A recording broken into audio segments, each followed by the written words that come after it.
Good evening. It's Megan with Blue Mermaid Travel, and I'm here this week to talk to you about all the really detailed, in-depth things that Disney and Universal have sent us this week. So this is going to be Universal and Walt Disney World update number 2 for the week of April 17th, 2018. But first things first, today Blue Mermaid Travel was at the Sugar Hill, Georgia Makers Fest / White Oak Elementary School Wowie 5K over in downtown Sugar Hill. And if you stop by our booth and you put in your name for the draw for the really awesome Mickey tote bag that you can only get at Walt Disney World right now, I'm going to go ahead and draw for that right here. So I'll reach in here and pull out a name. Let's see what I got. Okay, here it is. I got Jennifer Gettig. Yeah. There you are. And you might be able to read it. Might be backwards. Jennifer Gettig, you win the tote bag. So very cool. I'll be emailing you or calling you or something so we can get together and I can give you the tote bag. Congratulations! Yay! No worries if you weren't at Maker Fest and you didn't know about it. We are going to be at the Ivy Creek Elementary School Spring Fling this week coming up, and we'll have another tote bag so you can stop by and enter for that, for a chance to win that as well. So yay, cool things going on over here. Springtime, Sugar Hill, Georgia. So much to talk about this week for Disney, certainly. Universal, not quite so much because they just didn't send out quite as much information. And I think this is just how Universal does things. They tend to keep it really quiet until they're ready to release information about stuff. They just don't send out as many releases, I don't think, as Disney does. And that's okay. It just doesn't give me quite as much to talk about with you guys for them. So, having said that, let's get started. And we'll start with Universal because there's like only one thing to talk about. So Universal is already releasing details this week about their holidays at Universal Orlando. And I know a lot of you are thinking it is April. Why would I be thinking about holidays? But, you know, it is not a bad time to start thinking about a trip that you might want to plan for November, December. I know Gwinnett County gets the whole week of Thanksgiving off. Of course, there's the winter holidays that come in December. So they will run their holidays at Universal Orlando Resorts from November 16th through January the 6th. And unlike Walt Disney World, you don't need a separate ticket to enjoy the holiday celebrations. A regular theme park ticket will do exactly what you need to do. And then festivities include Universal's Holiday Parade featuring Macy's, Grinchmas, which is a live retelling of Dr. Seuss's classic tale, How the Grinch Stole Christmas. Mannheim Steamroller will be performing on select nights and holidays at our hotels, which include Thanksgiving and Christmas holiday dining, meetings with Santa, ornament and stocking decorating, menorah lighting ceremonies, New Year's Eve celebrations, plus Hogsmeade and Diagon Alley are both decorated to the hilt for the season in the Wizarding World of Harry Potter, and more. So it is not too early to start thinking about it. So if it is something that's kind of on your radar, let us know so we can kind of start going ahead and getting you booked. Because, you know, next thing you know, you're going to look up and school's going to be starting and you're going to be like, where did the time go? Okay. Disney World for this week is crazy. So let's start with a couple of rumors. So rumor number 1 is that Disney just placed an order with Bombardier. No, not Bombardier, Bombardier, to replace their monorail fleet. The current monorail fleet was installed in 1989, so it's almost 30 years old, and the wear and tear is really starting to show. I think there was a video that was placed that was on YouTube last year that showed a ride. Somebody, like a full monorail was riding, and the doors didn't close, and that really, I think, brought attention to the condition that the monorail trains are in. So if Disney is going to choose to continue using the monorail, it's time they really start putting some money into it. And this company, Bombardier, is one of the top producers of these types of trains in the world, so they would be an excellent choice. The current monorail trains, the ones that they have now, cost $3.5 million a piece in 1989, and that's about half of what they would cost now. And Disney has, I think, 7 monorail trains. But it is clear when you watch Disney and what they're doing right now, they're putting some serious money into their transportation. It's probably the number one customer complaint that Disney transportation is just too slow. So between the new monorail fleet, the Skyliner that's under construction, and a ton of road construction that's going on around and near the parks right now, Disney is putting some serious money into their infrastructure, which I think is a huge thing. It needs to be done. Remember number 2, and this one's a big one, and if you are interested in Disney free dining, then listen up, this one is for you. Traditionally, the end of April is when Disney drops their free Disney dining offer for the fall, and it would be getting near the end of April. If this holds true and they release it at the same time they have in previous years, we are expecting it to drop this coming Monday, April 23rd. They don't tell us in advance. We just have to be paying attention. And since we know it's probably coming, we are paying attention. You just have to know and be prepared. And it may not actually drop on Monday, but that's what we have seen them do in the past. Having said that, there are some things that you need to know, assuming, and we are making some big assumptions here, that everything from previous years stays the same. So, listen very carefully. 1, free dining will be available for select dates in the fall. If you're traveling the week of Thanksgiving, for example, don't expect it to apply to your travel dates unless you plan to start your trip the week before. We traveled to Disney this past year, November of 2017, and we left. So Thanksgiving was on a Thursday. We arrived at Disney the Thursday before, so a week before Thanksgiving, and we stayed until Tuesday. We were eligible for free dining. We did use free dining, and we did have free dining throughout the entire trip. But if we had started the trip the week of Thanksgiving, I don't think we would have had free dining. So just be aware your travel dates may not coincide with the free dining offer. Number 2, guests staying at Walt Disney World's value and moderate resorts will be eligible for the quick service dining plan, which will include 2 quick service meals per person per day. Sorry, not per day, per night of your stay, and 2 snacks per person per day. Those who are staying at a deluxe resort will be eligible for the Disney dining plan, which includes 1 quick service meal, 1 table service meal, and 2 snacks per person per night of their stay. In the past, they have, if you are staying at a value or a moderate resort, they have allowed you to pay the difference and upgrade from the quick service plan to the Disney dining plan. Or if you're staying at a deluxe resort, they've allowed you to move up from the Disney dining plan to the Disney deluxe dining plan. But you have to pay the difference. I assume they would do that again this year, but again, no promises because we haven't seen it yet. Number 3, there are a limited number of rooms allocated for this promotion at eligible resorts. So if this is something you want to do, be prepared with a couple of resort backups in case your first choice was taken.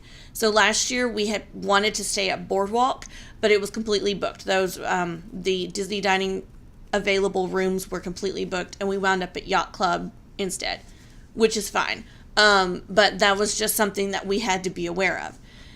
Number 4, not every resort is eligible for free dining, and even within the resorts that are eligible for free dining, not all room categories are eligible. So for example, Port Orleans Riverside might be eligible, but Port Orleans French Quarter won't, or vice versa.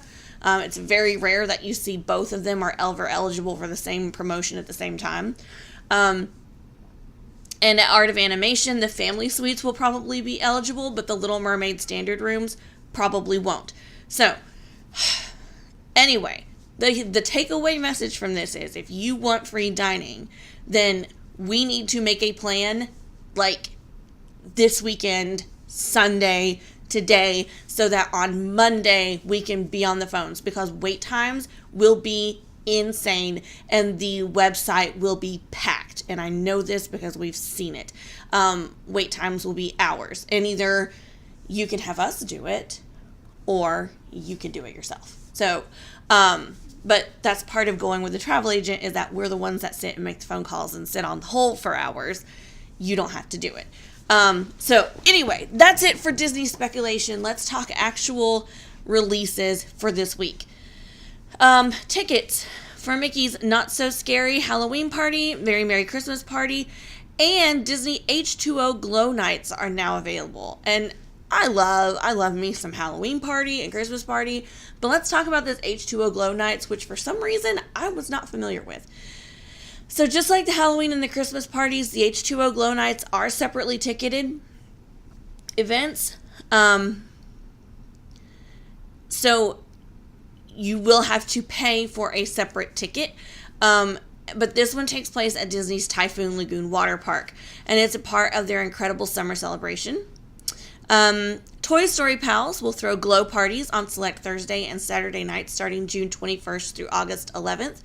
And these parties are going to be inspired by the Pixar short Partysaurus Rex. And it's one of my absolute favorite Pixar shorts. It's hilarious. If you haven't seen it, go look it up on YouTube. It is there. I just watched it the other day. So tickets are $55 for adults and $50 for children ages 3 to 9, which is about $10 less than a regular water park ticket. And I know what you're thinking, Megan, I'm already paying a ton of money to get into these parks, and now I'm supposed to pay even more money? Yes, and here's why. All of these parties, the Christmas party, the Halloween parties, the H2O Glow Nights, they are limited number of tickets that are being sold. So what you're going to find when you walk into the park, when you do these events, is the number of people who are allowed into the park to do this is greatly reduced. It's not like your regular day at Disney. The lines will be a lot shorter. You're going to feel almost like you shouldn't be there, because you're going to feel like the park is so dead. You're not going to be standing elbow to elbow with people, and you get to go into the park after it's already closed, which means that you are not fighting the summer sun, which is going to be awesome in June through July and August. Compared to the Halloween and the Christmas parties, the $55 price tag for this party is actually pretty cheap, because the Christmas party and Halloween party usually start about $75. And go up from there, just depending on the dates. The closer you get to Christmas, the closer you get to Halloween, the prices go up. So it's something to think about if you're already thinking about a trip into Disney for this summer. Then this might be something that you want to add on, and it might be a way to just enjoy the water parks for the water park for an evening without having to tack on like a Park Hopper Plus option to your ticket. Disney also announced this week an all new Play Disney Parks app, which will be coming to Walt Disney World Resort this summer. According to their official release, the app will allow guests access to exclusive experiences at Walt Disney World through activities that interact with their surrounding environment. It looks like the app is aimed primarily at entertaining families as they wait in lines. So no exact date on the app's release, but it's apparently going to drop sometime this summer. What does this mean to you? Make sure you're taking a backup charging pack into the parks with you, because you know it's going to drain your batteries. So, interesting. We'll keep you posted as more info is released on that. Week before last, Disney announced that they would be launching Digital Key, which would enable you to use your phone to open your Walt Disney World Resort hotel room door. And this week they announced that it was officially launched at Wilderness Lodge Resort as their primary testing environment. Disney has stressed that the Digital Key is not meant to replace your Magic Bands. So the only purpose I can kind of think that this is to serve is if you walk out the door and you accidentally leave your Magic Band behind. Maybe you've decided you want to go down to the pool and you took your Magic Band off and you left it laying on the nightstand, and holy cow, now I don't know how to get back in the room. I don't know. We'll see how this goes. I don't know how it's going to go. We'll see. It's not like the Digital Key is a new concept. There's a lot of resorts in the Orlando area that are already using it. I'm not sure how often a Disney resort guest is going to need to use it, but we'll see. Here is our weekly Hollywood Studios update. Effective April 17th, Fast Passes were officially opened for Toy Story Land. And as we speculated last week, all the Toy Story rides are now Tier 1s, and everything else has been pushed down to Tier 2. But Fast Passes aren't the only new update for the week. Okay, here's the big one, okay? Beginning July the 1st, so the day after Toy Story Land opens, Hollywood Studios will operate from 8 a.m. to 10:30 p.m. for a limited time. No word on how long limited is. We'll see. And Disney will be offering more extra magic hour opportunities, including daily morning extra magic hours at Hollywood Studios, plus evening extra magic hours once per week. So Disney is going to be trying really hard to accommodate all the people coming in to see Toy Story Land. And I'm sure that this is also a good practice run for when Star Wars Galaxy's Edge opens up next year. Hollywood Studios is the smallest park at Disney, and they're clearly expecting a lot of people to go through those gates from, the end of August, or the end of June through August, certainly. And so I think they're trying to kind of gauge if this is what the opening for Toy Story Land looks like. We can sort of project how things are going to go when Star Wars open, which is no doubt going to be way bigger than I think any of us can kind of imagine. So anyway, that's going to be interesting. And finally, the Pixar Play Zone opened at Disney's Contemporary Resort this week. So in January, Disney announced that they would start shutting down their children's activity centers at Animal Kingdom Lodge and the Polynesian and Beach Club Resort, and that the last day of operation would be July 31st of this year. They say that the reason why they're doing this is that the activity centers are simply not being used as much as they were in the past, so they're shutting those down. And it looks like they're kind of consolidating into one play zone at the Contemporary.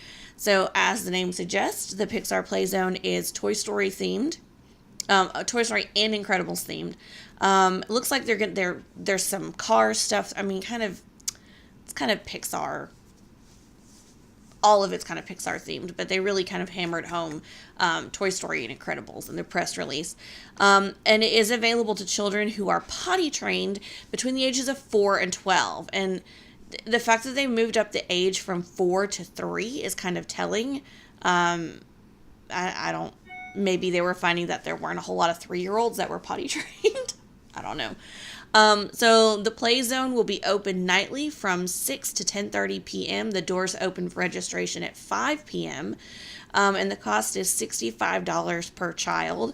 From what I understand, they entertain your kids. They do arts and crafts. I think there's a character meet and greet. I'm sure they feed your children, because if they're going to be there from 6 to 10:30, then they better feed them. And if you're paying $65 a child, they also should feed them. Availability is limited, and reservations are strongly suggested. And then, of course, you can always call Disney and schedule those reservations in advance, I think. You can schedule most reservations in advance, so I don't know why you wouldn't be able to do that. So, having said all of that, those are all the updates for this week alone, which is crazy. And there are even more, but they're kind of minor. But those are the big things. So what about you? Are you planning a Walt Disney World or Universal Orlando vacation for this summer and you don't even know where to start? Or have you kind of started looking around and you're like, I can book it, but what are these fast pass things? What is this dining? I don't understand. Or maybe you just don't want to get up at 7 a.m. and do all that stuff. We can do that, and we don't charge you a penny extra to do it. We're not going to charge you more. The price isn't any different than if you book it yourself. We just love to do this because we're weird. So send us an email at info@bluemermaidtravel.com so we can get started booking your next vacation. Otherwise, have a great rest of the weekend, and remember, adventure is out there. Bye!